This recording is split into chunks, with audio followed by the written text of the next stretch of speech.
Let's head to the voicemail of Truth and Reason. This one about the draft and what the Browns did in this year's draft.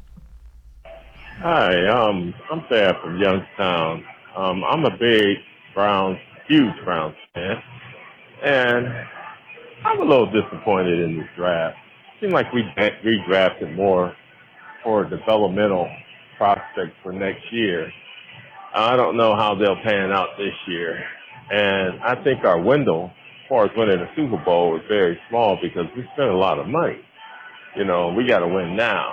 So I was just a little concerned about draft as the draft goes, as far as that's concerned, because, as you know, I don't think we'll get Jarvis Landry back because he wants more money, and he's not going to give us a discount, hometown discount. And Jadeveon Clowney's holding out for as much as money as he possibly can, so we're trying to get him back. And we drafted Alex Wright as a possible replacement for him, but I don't think he's going to be ready. He'll get some work in, but I still don't think he'll be on Clowney status. But I'm just a little disappointed in Andrew's draft this year. Just thought I like the Perion Winfrey draft pick though. I think he'll help us out. David Bell, I don't know.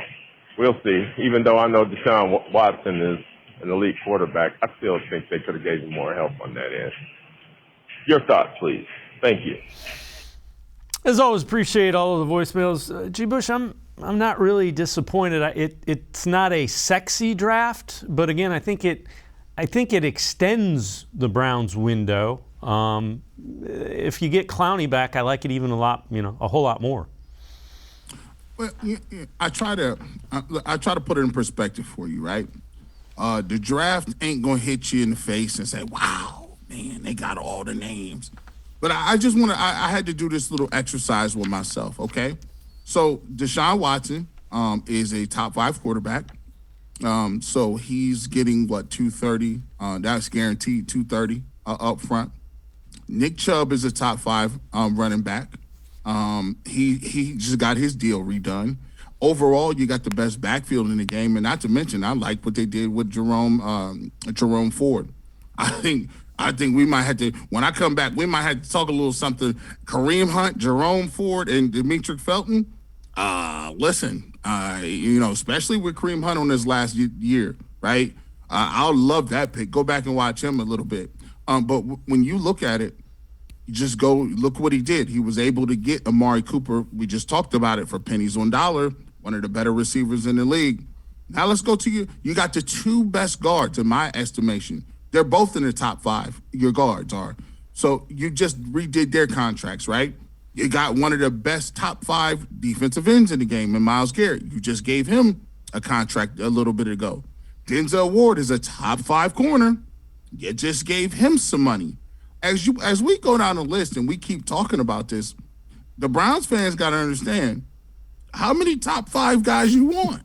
Like, how many top 5 guys at your position? I mean, I know. Let's go back a couple of years ago. I mean, we had the Mangini years and the Chudzinski years. Listen, we didn't have nothing to speak about. Now we got guys that are bona fide ball players. Newsom is one of the better players in the league, and he's a young guy. JOK is a guy that's one of the better young guys in the league. So just think about what the Browns have, considering, all of the ups and downs, and whether or not you like David Bell or you like those guys. If you get Jadeveon Clowney to come back, I mean, what more do you want? You can't have an all-star at every position, and everybody can't get paid. And the Browns have done a good job of giving contracts to their better players, which they never used to do. I can't be upset at Andrew Berry for this draft because he filled some holes, he looked for the future, and he looked for some depth.